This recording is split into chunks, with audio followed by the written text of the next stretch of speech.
Hope you guys are doing well. Welcome back. So in this video, I'm going to show you that how you can create your goal or how you can manage the goals option on Asana account. So let's start. So first of all, what we have to do, simply we have to go to our account, and after going to the account, as you can see, you will be able to see the goals option here. So we have to click on the goals option.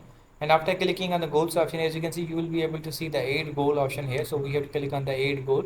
And after clicking on that, as you can see, now we have to provide the name here. For example, I'm going to write the name of the goal like the project. So let's write the project name here. Now what we have to do, simply we need to choose the goal honor, and we have the time period, we need to choose it. For example, I'm going to Q3, and the privacy public, and if you want to add any kind of member, you can also add that. For example, I'm going to add this one, and then simply we have to click on the save goal. And after clicking on the save goal, our goal will be saved. So in this way you can create your goal on Asana account. I hope you guys understand this video, that how you can do this. So see you guys in the next video.